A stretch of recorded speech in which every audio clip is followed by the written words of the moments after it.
ஒரு காட்டுல ரெண்டு பெரிய சிங்கங்களுக்கு நடுவுல ஒரு மான் ரொம்ப கெத்தா நடந்து வந்துட்டு இருந்துச்சு. அதை பார்த்த ஒருவர் ஆச்சரியமா, இவ்வளவு பெரிய சிங்கங்கள் கூட போறியே, உனக்கு பயமாவே இல்லையா அப்படின்னு கேட்டார். அதுக்கு அந்த மான் சிரிச்சுக்கிட்டே பதில் என்ன சொல்லுச்சுன்னா, கொஞ்சம் வருஷத்துக்கு முன்னாடி ஒரு பெண் சிங்கம் இறந்து போச்சு.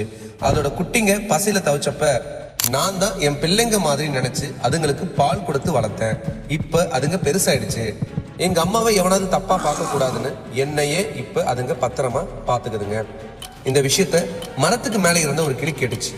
உடனே அதுக்கு ஒரு ஆசை வந்துச்சு, நாமளும் இதே மாதிரி யாருக்காவது ஹெல்ப் பண்ணா நமக்கும் பெரிய மரியாதை கிடைக்கும் போலயே அப்படின்னு நினைச்சது. அப்ப கீழே ஒரு பாம்பு அடிபட்டு கிடக்கிறத பார்த்துச்சு. உடனே இறக்கப்பட்டு கீழே போய் அந்த பாம்பு உடம்புல இருந்த முள்ளை எடுத்து விட்டு ஹெல்ப் பண்ணுச்சு. ஆனா அந்த பாம்பு கொஞ்சம் உடம்பு சரியான உடனே என்ன பண்ணுச்சுன்னு தெரியுமா?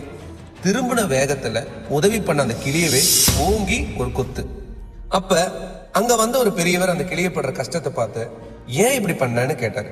கிளி அழுதுகிட்டே, மான் மாதிரி எனக்கு நல்ல பேரு கிடைக்கணும்னு நினைச்சுதான் பாம்புக்கு ஹெல்ப் பண்ணேன், ஆனா அது என்னையே கொத்திடுச்சு அப்படின்னு சொல்லுச்சு. அதுக்கு அந்த பெரியவர் ரொம்ப அழகான ஒரு விஷயத்த சொன்னார். உதவி பண்றதா இருந்தா சிங்கத்துக்கு பண்ணு, அதுக்கு நன்றி உணர்வு இருக்கு.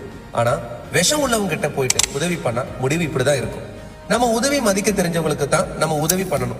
இல்லைன்னா நம்ம செய்யற உதவியை கூட மத்தவங்க நம்மளோட வீக்னஸ் நினைச்சுப்பாங்க. அதனால யாருக்கு உதவி செய்யணும் அப்படிங்கறத யோசிச்சு செய்யுங்க.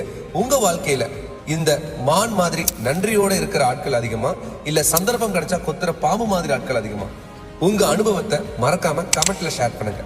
இந்த மெசேஜ் உங்களுக்கு கரெக்ட்னு பட்டுச்சுன்னா ஒரு லைக் பண்ணுங்க.